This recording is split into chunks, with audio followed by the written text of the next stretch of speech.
All right, welcome back to No Love Philly, the podcast dedicated to artists, activists, musicians, performers, breweries, basically anybody who makes the city of brotherly love as awesome as it is. This episode, we have Shawn and JD from the Philly-based label No Hope Records. For those who do not know, Shawn and JD grew up together in Northeast Philly. They went to high school together.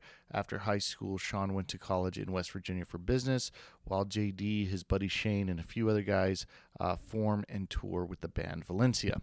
Now, if you don't know this, Valencia ends up blowing up into this really big band. They get signed by I Surrender.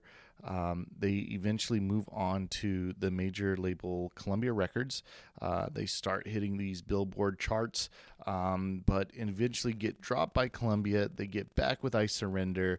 They come back full force, start hitting Billboard charts again without the major support of a major label, and then eventually take a hiatus. Then they form again, and now they are already selling out shows. Now, Shawn and JD have linked up again, and they're bringing Shawn's business acumen and JD's experience in the music industry to bring the world No Hope Records, where they've signed some of their best friends and are constantly scouting out new talent. I am telling you, this is one epic story, and you will get to hear it being told by the guys who lived it. And during this podcast, what we do is we discuss the do's and don'ts of being on a label, the day-to-day operations of No Hope Records, what it was like being signed to a label at the early age of 19, touring on the Vans Warped Tour, what JD did during the hiatus, and what No Hope Records plans are for the future.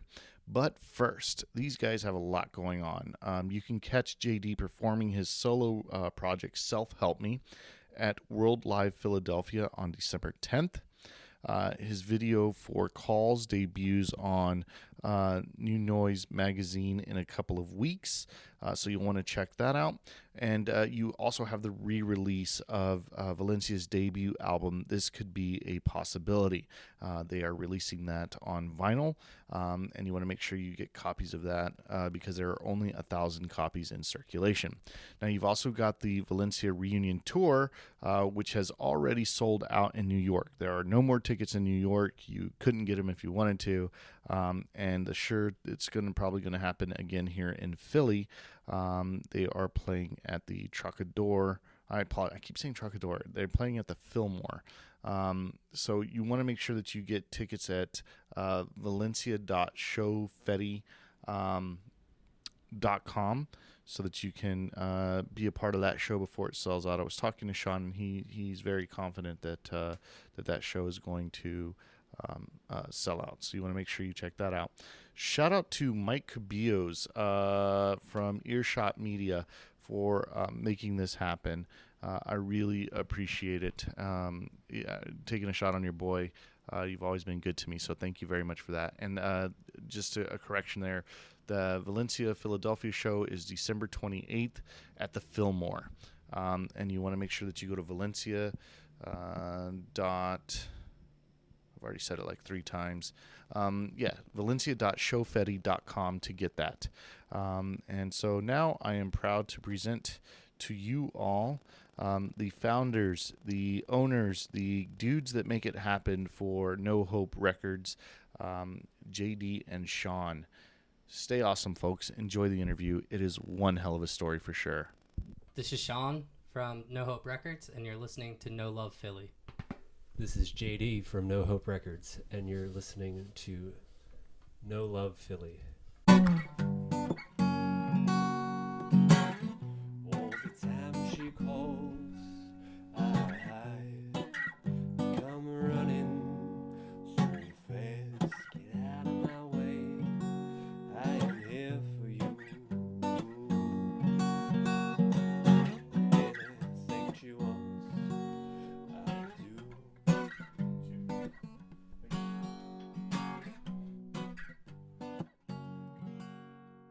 I'll do. So we're here in South Philly with JD and Shawn from No Hope Records, and I'm really excited to have you guys on because I didn't know about you guys before. I really didn't. And then I listened a little bit more about, kind of did a little bit of research, and you guys have been through some shit. I mean, when I looked at everything, I was like, wow, this is a story, and I'm a big fan of stories.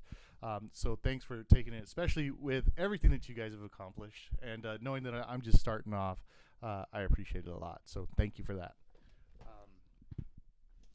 The first question I want to know, the first thing I want to get started. Well, first, why don't you tell us a little bit about No Hope Records? How did that even come together? Because that's a story in itself. That's a story that Shawn's been brewing for a while before he came to me with it. We started No Hope in December of 2015. yeah, So just about a year now. just about a year, and we met up. I was living in D.C. at the time, and Shawn hit me up with this idea to start a record label, and yeah, we met up in December over some beers, and right away, when he approached me with it, I was like, yes, let's do this. It's a great idea. Yeah, I kind of at the time was in a job that I wasn't really happy with, and JD and I were talking, and he was looking to record an album of his own, and I kind of had the idea for a while about the label, and I kind of just threw it out there at him, and we met up, had beers, and it just kind of started there. Now, you want to fix something? Show me what's up. Go for it.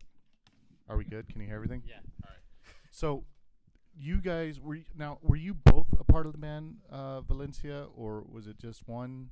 I was a part of the band. Yeah, I was not in Valencia, But just JD. Shawn and I have known each other Since we were 10. Since we were 10, we went to the same grade school together. Yeah. So did you guys grow up here?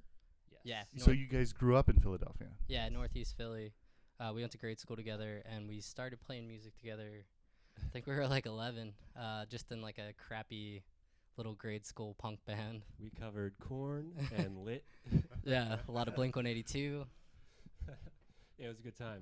And the other person in the band was George. He was in Valencia as well. Yeah. So we played our first bands together, And now then here we I are. also went to high school with Brendan from Valencia. So Yeah. when they started Valencia, I was still friends with all of them and playing shows in other bands with them. And yeah, it's stuff like we just go back a long way. Okay, so here's the thing. I never knew anything about Valencia. I'm gonna be completely honest and say I knew absolutely nothing about it. And so when I started looking at it, I was like, oh wow. So and then it would become another oh wow moment. And then so like it was like oh wow. And so when I was talking about it, it's kind of like how this formed. There were a lot of people that were in that band. Not a lot. There's a couple people that are in that band that are now on the label. Is that correct? Correct. Yes. Yes. When we started the label, we were kind of fishing from the Valencia pool. Like, hey, we want to work with these artists to help them and help the label get off the ground. And we're all good friends, Shawn, myself, and the guys in Valencia. That it just definitely made sense to go there first. Yeah, it was a good starting point when we started the label, being friends with all those guys and kind of knowing what they were doing with their projects post Valencia. It was a good way for us to help each other out, put their projects out, and it also helped the label kind of get off the ground a little bit. But it helped to have projects that we believed in right off the bat. So when we started off, we were like, yeah, we definitely want to put out these records. So is Valencia still in effect? Is it still going on? And do you know? Do you care? Do you? Yeah, we actually have 2 reunion shows at the end of December. One in Philly, one in New York, and the New York show just sold out. Philly's pretty close. It's pretty crazy. We haven't played together in 5 years, so. So what spawned the reunion show? I mean, because there was a lot of like, from what I read, there's some falling out, I assume, and there were just different things. What spawned that? We started talking about doing a show like a year ago. Just everyone get on the email. Yo, let's brainstorm. Let's do something together. This year happens to be the 10-year anniversary of our first record, so that kind of made sense. Our label, I Surrender Records, is doing a vinyl. We actually, Shawn just got it in.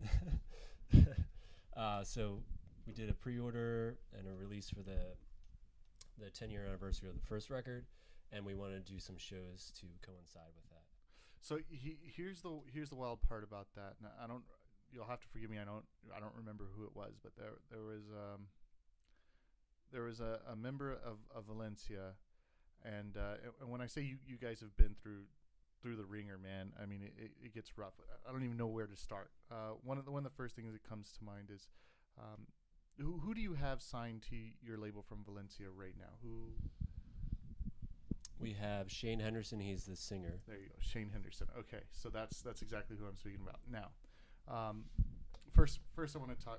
We'll go back to that. But what I want to talk about right now is that you guys said I surrender. I read an interview. I think it was with Shane that said, or it wasn't an interview. It was a post, and he was like, "I Surrender is the only label that gave us any PR that really represented us."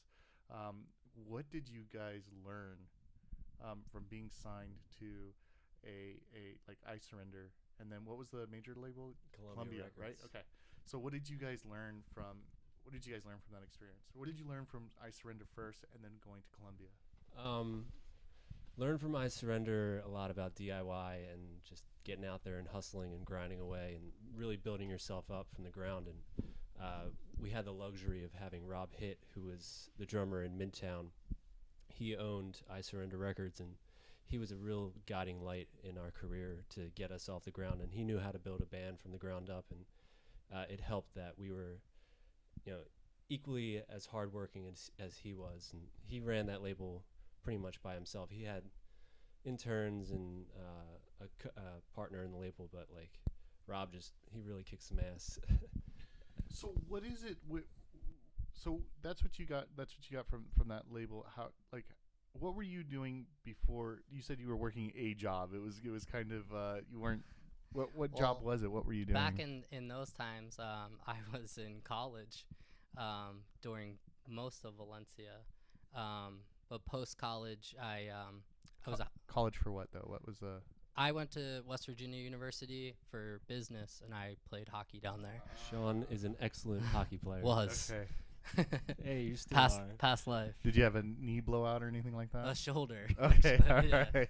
A lot of fights. Did you get a lot of fights? Not a lot of fighting in college hockey, but all right. yeah, it's a past life. I figured But- from Philly you would have brought it out there. The Yeah. bully. Yeah. Post college, I was working in a family business. I'm still involved a little bit in it now, but mostly the label.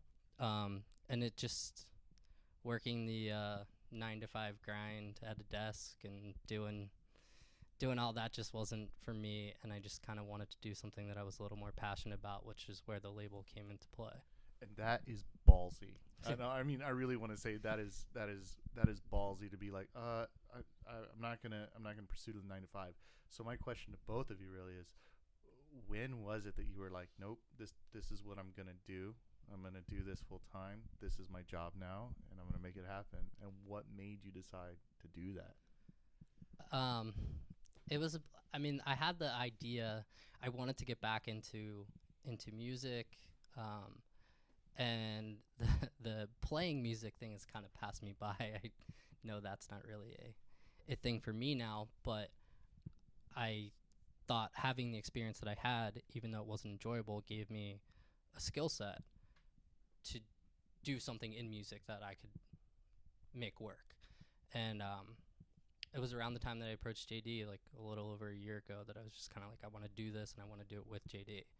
So yeah, it was about then, and then just kind of recently in the last couple months, it was like, all right, let's kind of go at this full steam, full time, make it happen. I don't know. There's like I think that's one of for me personally, it's probably like one of the scariest parts, because I would love to interview like people full time, and I don't even care in what capacity really. But it's like that letting go. I don't know if either one of you have kids or family? Oh, nice. So, no kids. Oh, you guys are great then. You're making the perfect decision. I mean, pursuing this full time. Yeah, I am married though, and I wouldn't be able to do that without my wife. So. Right.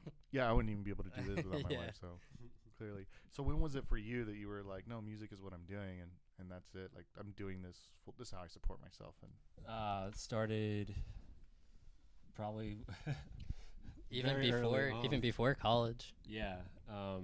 Valencia was signed when we were 19, and Jesus. yeah. But even before that, Crazy.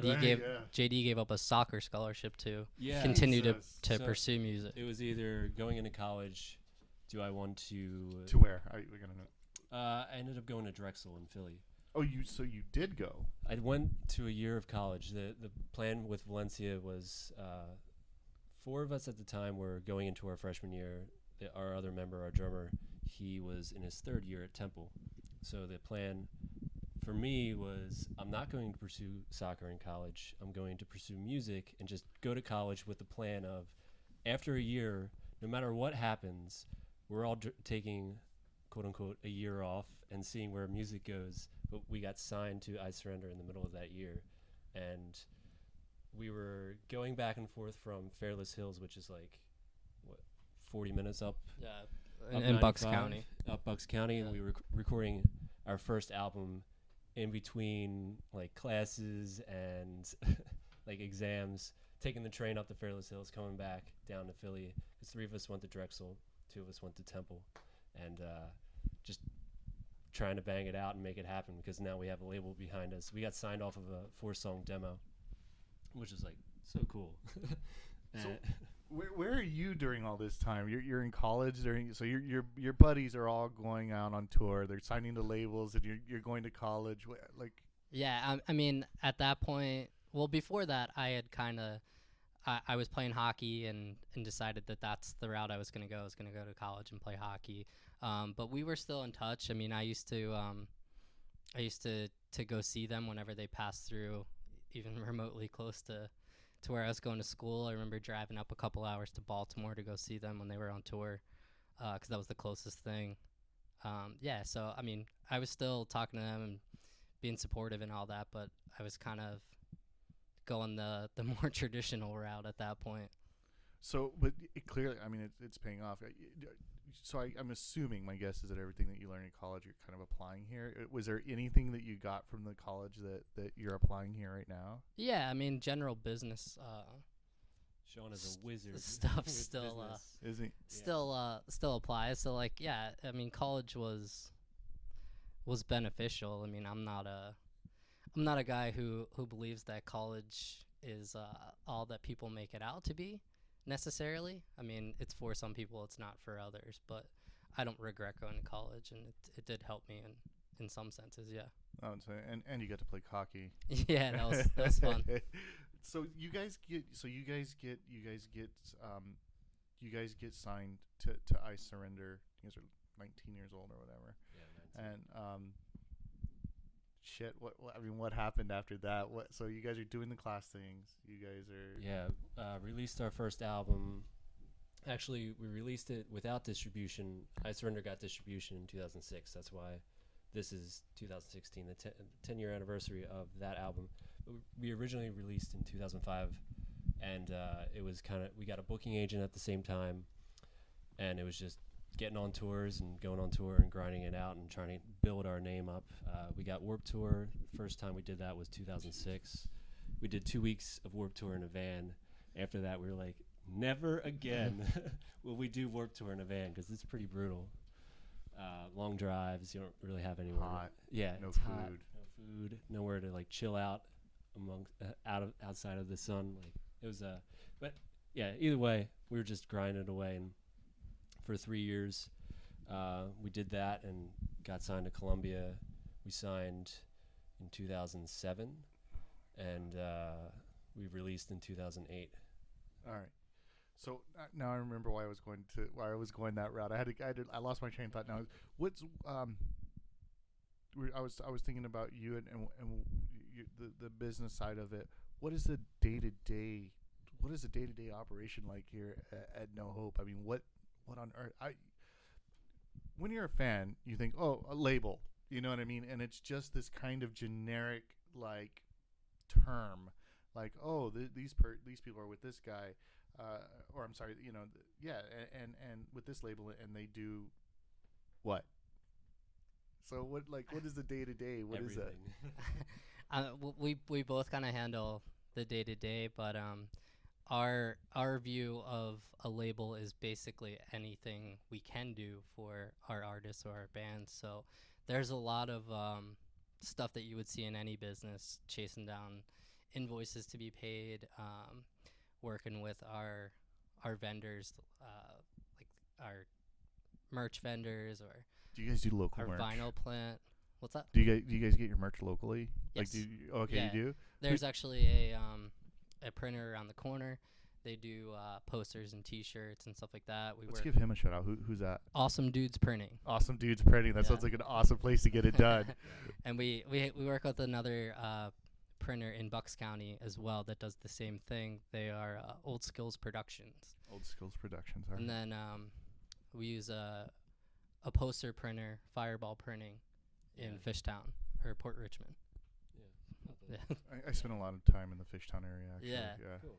Yeah, so there's a lot of stuff that you would see in an everyday business, but then there's also when a band's on tour, making sure that they're stocked on merch or all or that. booking the shows. Yeah, helping them book tours and making sure that they're good with everything that they need. Working with our PR firm to get them stuff. Whose idea was it to sign with Mike?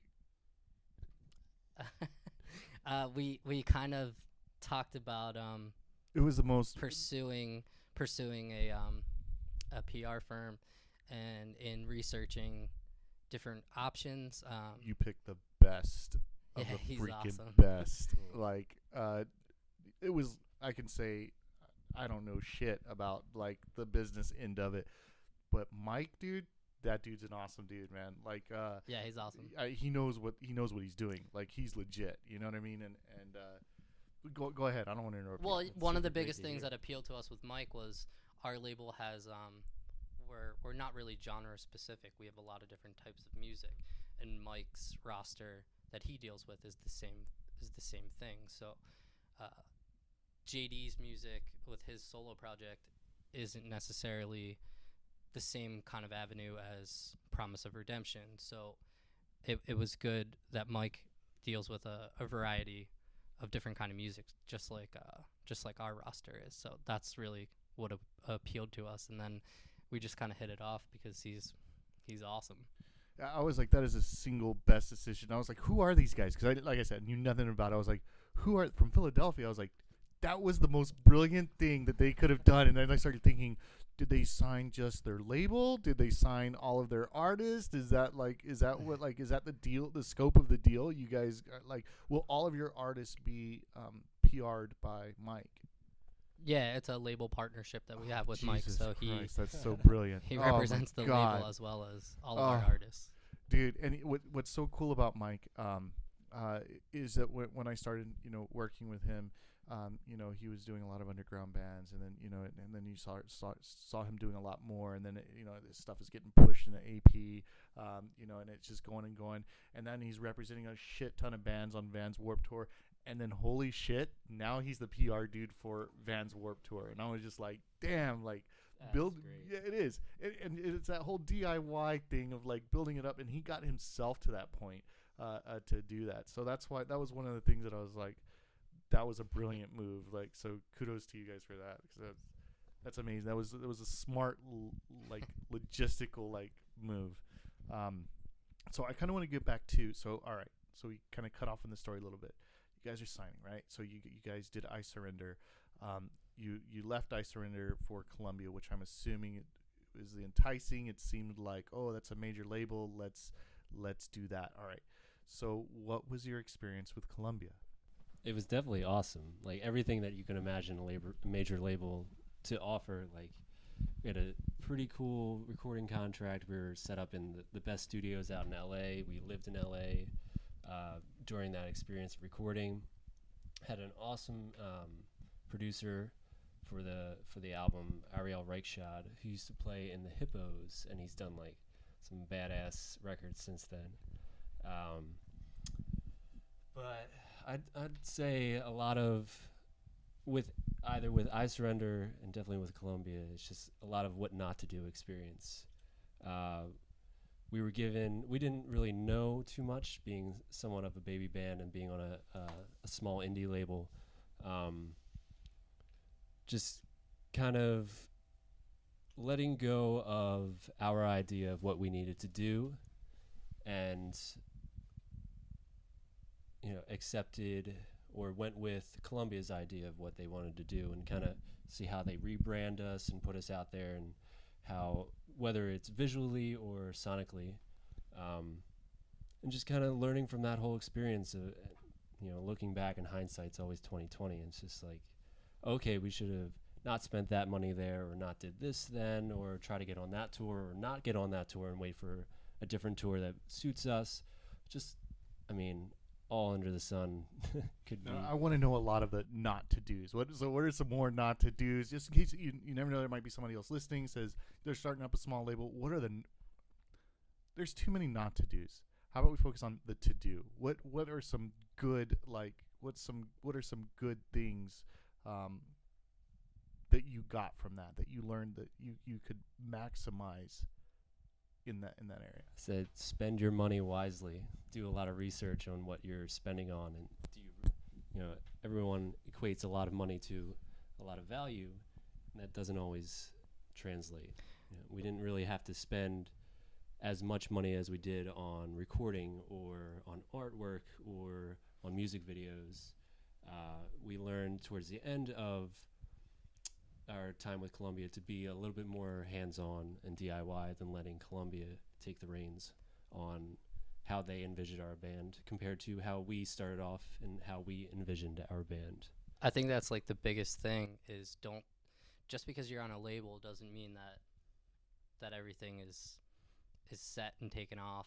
I think the biggest thing that any band or artist can do is don't ever take for granted that someone else is going to do things for you, whether it's a label or a booking agent or whatever.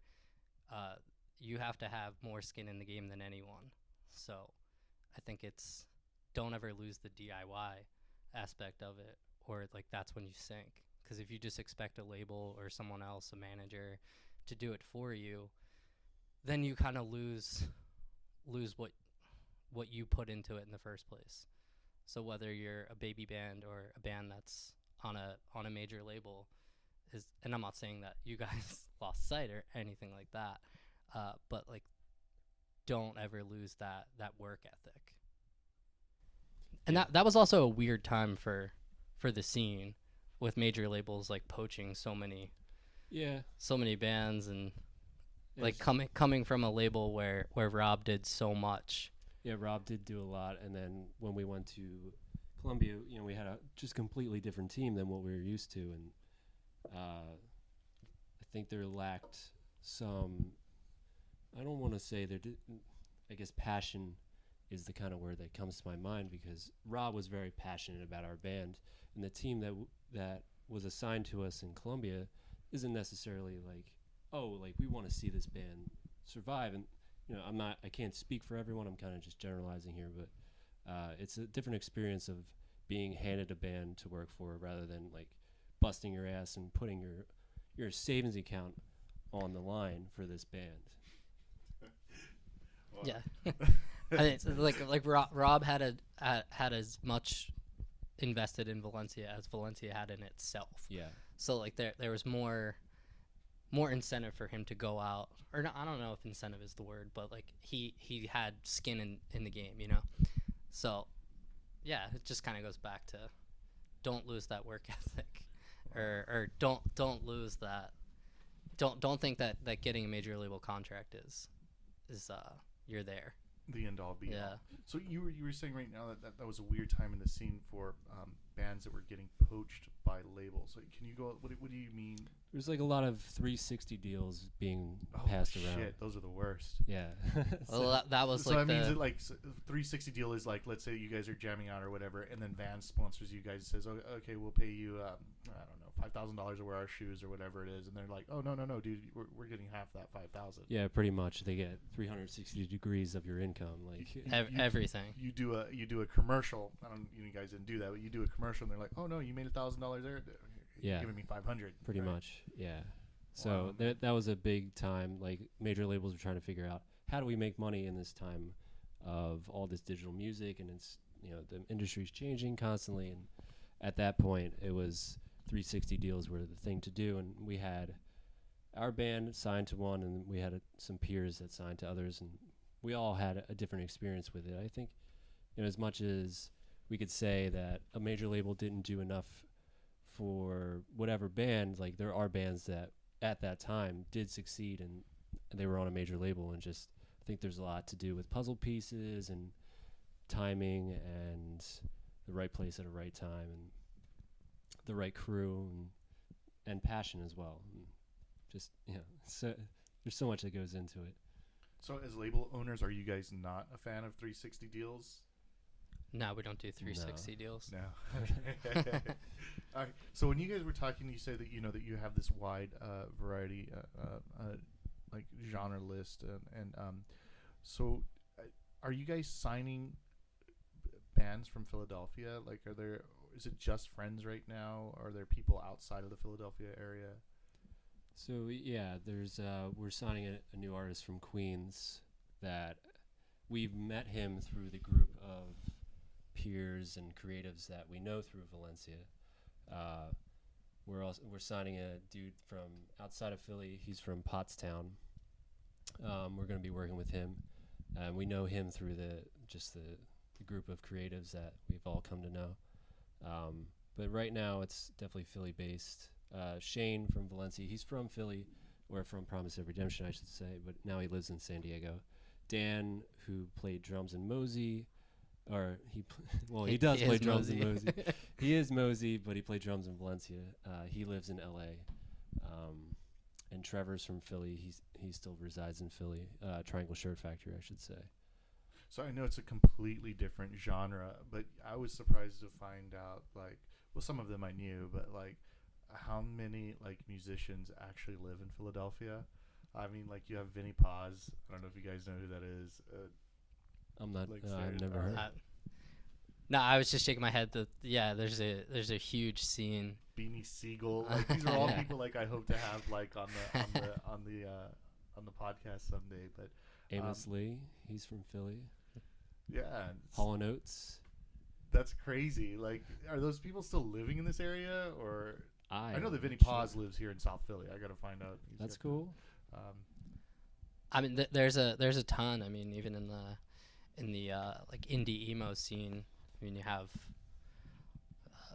the Wonder Years. Wonder Years, the starting lines from Philly. Yeah. The starting line. Yeah. And then you have like the younger ones, like Modern Baseball. Yeah, they're huge. Anthony Green. Yeah, Circus Survive. All that kind of stuff. Yeah. So are you guys actively looking?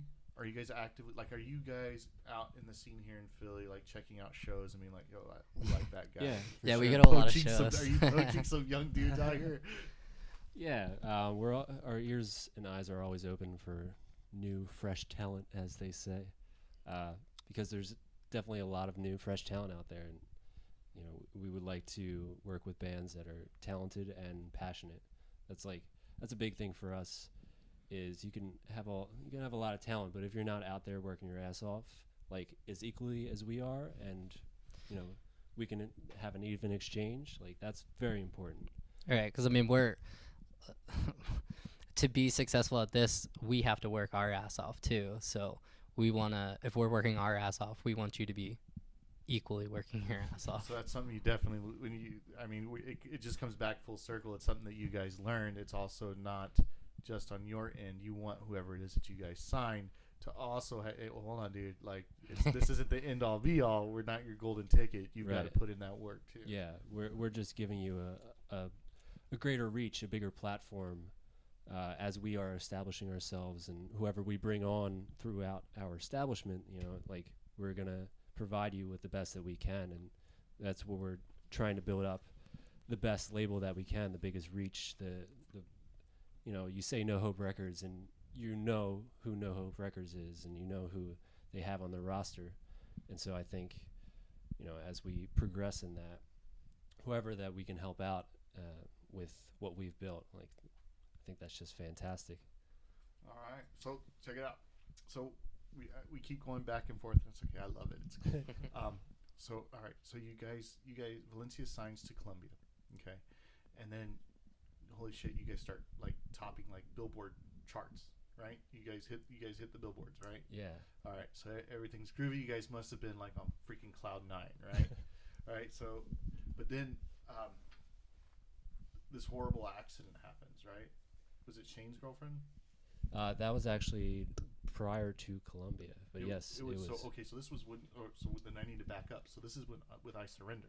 Correct. So what the hell happened, and where were you guys when this happened? So his girlfriend passed away on a freak accident. She was like helping her parents with some yard work, and just she was on a tractor, and it kind of toppled over on her. She got suffocated. Wasn't not good for anyone. Very sorry that happened, but we were on tour, and we got a call that morning that she had been in an accident. So we're like, all right, let's call Rob Hitt, call I Surrender, call our booking agent, figure out what we have to do, because like literally we just started this tour. Jesus. It was like a little East Coast regional run for about 2 weeks. So as we were on our way back, we decided to like cancel a couple shows. We'll figure out where to meet up again with the tour once we get back in the swing of things. And then we got a call that she had passed away as we were driving back from Pittsburgh. Dude, that must have been rough. Yeah. Did that tour get canceled? Was it? For us, it did. All right. We actually, I think we may have played the Philly show as the tour came back around. We played that show. Maybe not. I don't know. Fuzzy memory, because that was 2006. That was a while ago. How long did it take to rebuild after that, to come back from that? A while. Yeah, definitely. I don't think we really did shows for a few months, several months. Yeah, I don't think you ever really are the same again after something like that happens. But definitely took a while, and getting back in the swing of things, and then certain songs, and like Shane put out a record that was dedicated to her, and we played a lot of those songs at Valencia shows. So the people that experienced that with us, the fans, and they sort of got attached to that as well, and felt the emotion and the pain as we were experiencing it. That's rough, man. And so that's the things that I'm like. And so where were you when all this was going on? I was in school at the time. Yeah. Did you catch word or what? Yeah. I mean, I remember talking to them and whatnot at the time, but yeah, I was in school, so I wasn't around the area. Wow, man! But still, like, you know the dude, right? I mean. Yeah, I mean, we all like kind of grew up in the same scene and whatnot. So yeah, it was rough for everyone. I mean, Shane obviously first and foremost, and Dana's family, but yeah, it was a tough time, and it was tough to have to watch all of them go through that as well. So then this whole time you guys were on I Surrender. After that, how long is it that you guys signed to Columbia? I'd say about a year after that we signed to Columbia.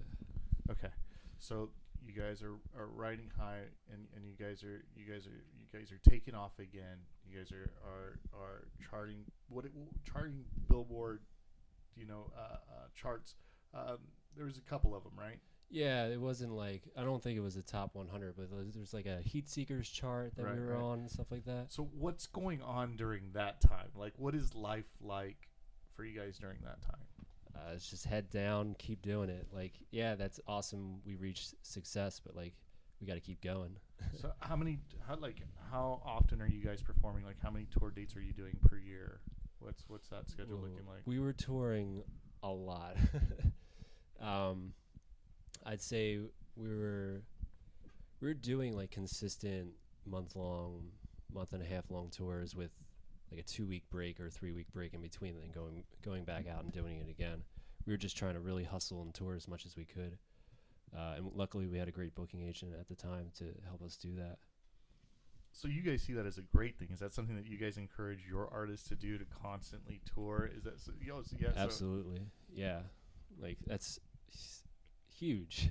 That's so important to get your music in front of new people and associate yourselves with bands that you want to be associated with, and hopefully you can get some of those fans along the way. So from a business side, is it crazy being like responsible for somebody that's like 400 miles away that needs X, Y, or Z? Or like, what are some of the common problems that you run into? Communication.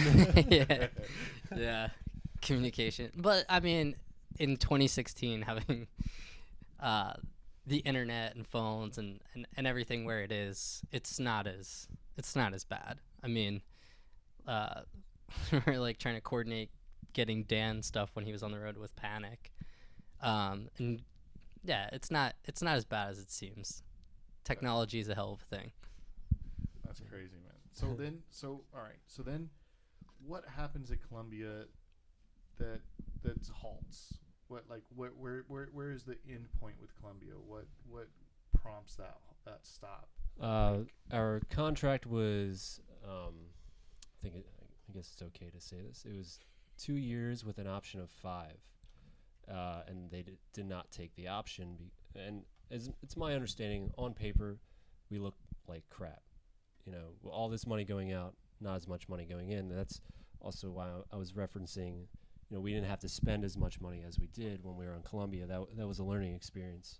But to a big company, you know, regardless of whatever passionate crew you have working for you, on paper, it doesn't look like a good profit. It doesn't look like a good business move. So is it my understanding, what the general public usually knows about labels, is that what they do is they quote unquote front you a bunch of money, but all that's a loan. Yeah, it's all recoupable, for sure. So these dudes can come back to you for like, you know, if they spend 100 and you only bring back 60, they can hit you up for the other 40. I mean, there's money. There's just weird contract stuff. I don't believe we owe them any money. But any sales that are made on that record that was done on Columbia, they still get. Okay. So any future earnings. Yeah. Right. So like that money that's fronted is all recoupable, and then when it's recouped in full, then the band starts seeing money. Ouch. All right. Okay. No. Okay. So I get it a little bit more. Yeah. Well, the idea would be like you invest all this money in this project, you're hoping returns pretty quickly, you know, or rather as quickly as it can. So that's like, okay, that's a smart move. We invested this, we got a return. Now we're all churning profit. But it's also like what I was saying earlier, that that it was a weird time. Was there was like a lot of money being thrown around back then, and early like 2000s, right? Well, this is like this is 2007, 2008. I mean, the major labels didn't prior to that didn't really pay attention to the scene all that much, and then the scene kind of blew up, and then major labels got involved, and there was people throwing tons of money around. But I think coming, and not just this scene, in music in general, like it was the digital side was just kind of like forming and taking off, and CDs are going less and less. Yeah, I mean that was the way that labels, especially major labels, had always functioned prior to that. But the whole kind of industry needed to revise itself. So I think coming out of that, people started to look at different ways to approach making an album, and especially from a financial standpoint, what you can do, what can you put into this that's going to maximize return in this new age of music. Is it hard to sell a CD today? Like, are you guys selling CDs at shows? Is that like is that still happening? We still do CDs, not as much as back then, but I'm a big believer that at a show, you should have at least something for a fan to buy. Vinyl's great, but it's also expensive. So, I mean, if you're not going to have vinyl, you should have a CD. It's pretty cheap to yeah, produce. they're not expensive to produce. So yeah, I'm still a believer in that, in them, in the sense that they should be available to someone who wants to spend 4 or 5, $6, as opposed to buying a vinyl record So or whatever. are you guys so DIY that you still press CDs here, like at the? Oh no, we're not. Okay. We're not that DIY. Actually, we have a 24-hour Yeah. CD presser. He's back Yeah. there with his shirt off. He's sweaty. Poor dude. So all right. So then that break happens with Columbia. All right. So what is the mood like in the band after that happens? We were kind of in, I guess, purgatory. We didn't know what we were doing. We were writing an album. We were working on our third album back in Philadelphia, but we didn't have a home yet. We weren't sure if we were going to release on I Surrender. Wasn't sure what I Surrender was up to at the time. What was I Surrender's take when you guys signed to Columbia? I mean, they were stoked. Okay, like, cool. All right. Like, go out there, go do it. Excellent. Cool. Good cool, job, cool. son. All right. Cool. Definitely stoked and very supportive. And then equally as supportive when we weren't on Columbia anymore and we were writing this record, and they knew we needed a home, so they were like, "Come on back, son." Wow. Come back to the house, right? Yeah. You can stay here for a while till you get Till you get back on your feet. So that was very cool, and we had a cool experience doing that album. We did a lot of writing and pre-production in Philly, and then we went out to LA and we recorded with Mark Trombino, who has done a lot of awesome records that we looked up to, like a lot of the Jimmy Eat World records. He was in a band called Drive Like Jehu, which is pretty crazy of a band. So we were stoked to work with him, and then engineer Carlos de la Garza, who's just a phenomenal engineer and a very nice fellow as well. So that was cool. It was just every record had its own experience to it, and whether it was I Surrender when I Surrender first started out, and then us on Columbia doing that during that chaotic 360 deal time, and then going back to I Surrender and like where it all began, and trying to revive the band and come off of that curve that we were on in Columbia. So here's my favorite part of the Valencia story, right? So this is where for me I was like, oh hell yeah, right? So you guys are off from Columbia, right? So for me in my mind I'm thinking like everybody's bummed, like shit, was it us? Do we suck? Like those are things that would be going on in my mind. Like everything's my fault, right? And was it their momentum behind us that helped get us to chart those billboards, whatever they were, whatever ranking it was, but then you guys get back on I Surrender and you fucking get right back onto the billboard again. I mean, so what was the feeling like then? Oh, it was great, man. It was like, yeah, man, like we still got it, we're still doing it. Keep hope alive, you know. Was Like, the money better?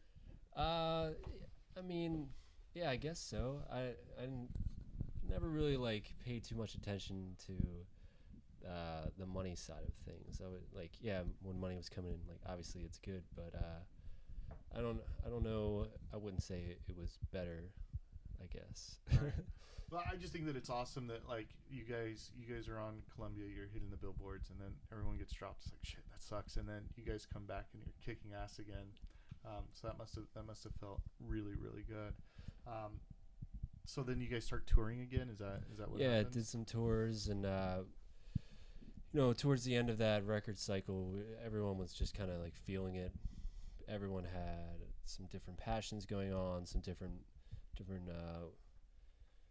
thoughts of where the band should be or where it's going, and I think it was just time for everyone to part ways and do their own thing. And now 5 years later, everyone's like, yeah, we should do this again. So what did you do after? I left the band 6 months prior to its official hiatus.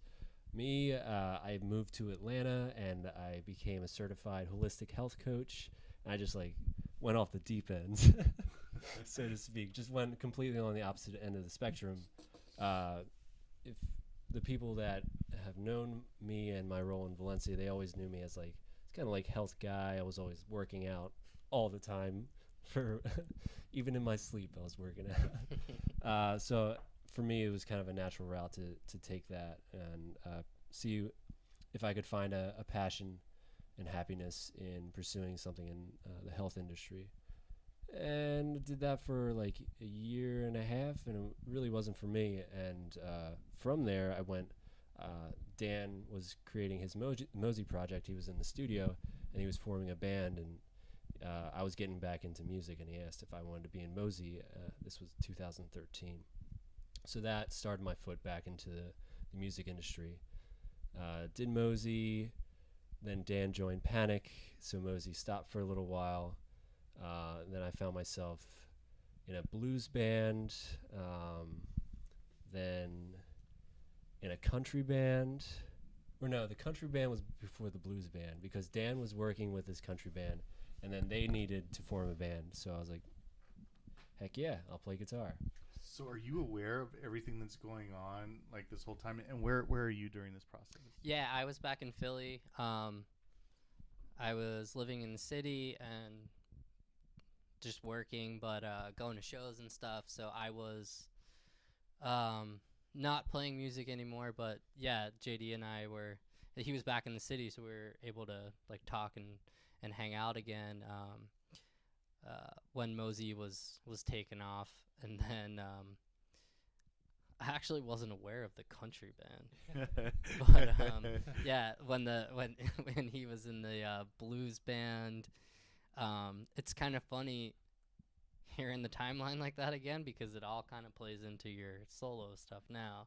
You can like hear the different influences, Yeah. of all of that kind of stuff. So from the blues band, it made me be like, I really want to do my own music. Like as much fun as those bands were, it was I was realizing that I have a lot of stuff within me that I want to get out, and I want to pursue it to the best of my ability. And I'd rather have my own opinion in the mix rather than 5 opinions. So from the blues band, I started writing songs for myself.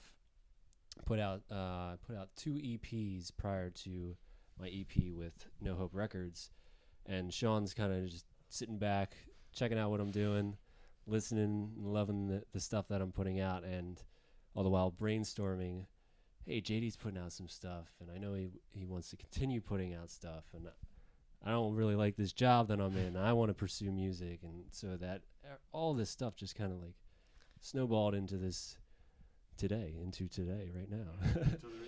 But what's awesome about the blues band is that the drummer of that band and the bassist ended up working for No Hope Records. And Colin, the bassist, he's our in-house graphic designer. So cool, man. I love how everything just kind of connects to each other. And Joe was he was helping us out as a label assistant for a little while. So it was like really cool I met those I joined that band because I found them on Craigslist. I was like searching, seeing if bands need a lead guitarist, because over the years I was trying to become a lead guitarist. With Valencia, I was always a rhythm guitarist. Left that, went into health, got back into music, got back into Mosey, and Dan was like, yo, I want you to play lead guitar. I'm like, okay, I gotta be a lead guitarist. Cool. Let's do it. Right? Yeah, here's my shot. And so just been taking it ever since. So I think this thing's gonna die here pretty soon. That's why I've been looking at it, right? So what advice do you guys have for whether, I mean, it's a kid in a band that's wanting to start it or make it, right? Or for people that are, doing a record label, what advice do each of you have for that person? Want to go? I mean, if you're playing music in a band or just solo, it's really just get out there and play wherever you can, whether it's one person in a in a VFW or a couple hundred in a venue. Just play wherever, whenever, and just work your ass off and let it happen. If you're looking to get into the label thing, I would say go out and look for internships or volunteer. Just kind of get your foot in the door wherever you can and do whatever is available and just kind of make those connections and work your way into it. That's really the best way. I mean, it's not necessarily what I did or what JD did, but in general, like from the people around that we know and that do the things that we do, like that's the best way to kind of get into it if you're not coming directly like from a band or whatever. Just get out and volunteer, intern, whether it's at a label or a zine or a blog or whatever it is. Just kind of do whatever you can. Yeah, do whatever you can. Work hard. Don't give up. I know I've experienced a lot of peers in the music industry that, or in the scene that I've grown up with and played with in Valencia, and even with my days as self-help me. But like, people get burned out, or they give up because they don't think they can make it, or like they made it so far and they've seen so many successes, and then boom, those successes are gone.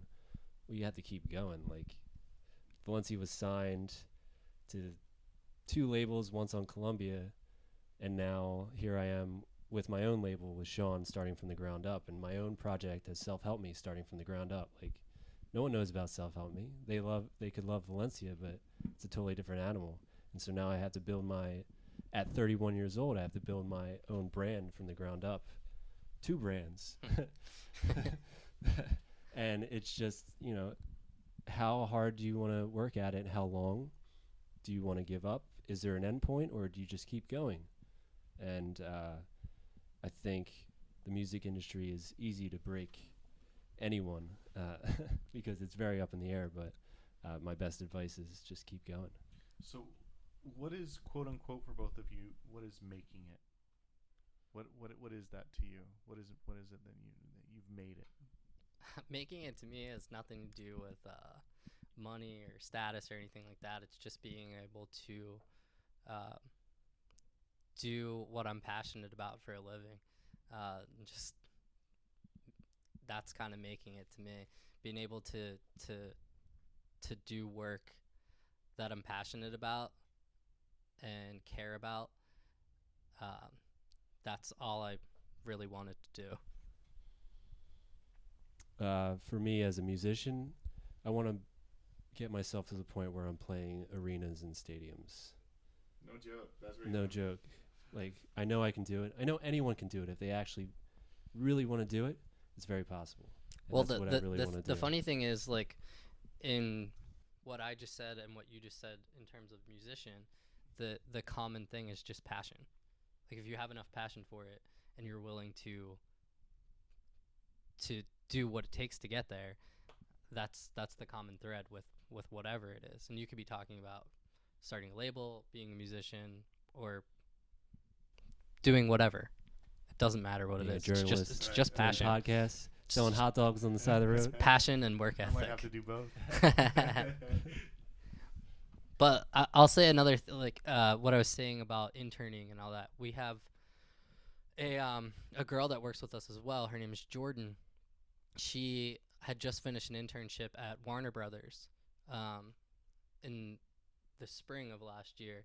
Jordan came to us, and she had done so many internships that her school wouldn't even take credit for them anymore. And she says, I don't care. Like, I don't need the school credit. I just want to do whatever I can. She's like, I'll fold shirts. I'll do anything. And Jordan is still working with us today, even though her internship is over. So that's the kind of thing that people have to do. Are you guys accepting interns like right now? Like, are people able to apply to be an intern? I mean, we'll look at it. Yeah. Well, If anyone wants to intern, we'll Man a booth Yeah. at a show or something. yeah. I mean, like, we don't have anything like posted looking, but I mean, if the opportunity came. Jordan, we didn't have anything posted, and Jordan hit us up. And we were like, we couldn't say no. Like, Yeah. she's really badass. Goals this next year. What are you guys looking at? What are your objectives and goals that you want to reach in this the next year? We have some more records that we're going to put out. We're looking at some other artists that we would like to sign, but all just bigger and better, and keep moving forward, keep building the brand, keep building our bands. We have a management wing that we've been working on. We have a design wing that we've been working on. Hopefully it's cool to say that. Yeah. Yeah, that's we do both of those things as well. We're starting both of them off. But yeah, just to echo what JD said, we have a couple releases coming up in early 2017 that we're working on, and then kind of looking at talking to some other bands, and it's really just continuing to build the brand and get better at what we do every day. So what are those releases going to be, or can you talk about those, or? Well, everything is. There are 2 releases have to do with 2 bands that we're are working with and signing. I don't know. Can we say that? Yeah, go ahead. I doubt very many people are going to hear that. You go for it. The Phoenix Within is a band from Queens, New York. It's kind of an acoustic based like punk rock type. Think of like Vinnie Corino from the movie Life, his solo project. It's kind of like that. That's going to be coming up in early 2017. He's finishing up in the studio now, and it's sounding awesome. Sounds really awesome. Yeah, we're going through music video ideas right now for the announcement of that. So yeah, really cool. And then an artist that goes by Oso, who is Chris Lopez. Yeah, that's bear in Spanish. This Yes. is true. That is true. Yeah, he's like an ambient folk artist. Really good dude. Super rad. Super rad. Very He's got a cool. really gnarly voice. So he's working on some pre-production right now, and we're hoping for like a late spring release with him. And he's pretty much brand new. Chris has been doing songs for a long time, and I approached him over the summer. I was like, "Hey man, I want to work with you. We just spoke about the management wing. I want to manage you and build you from the ground up, and let's get you signed to No Hope Records." Because the idea was, when we were starting this management thing, like, let's start out with one artist, see how it goes, and see if we want to work with him as a label. Otherwise, just do your thing as a manager.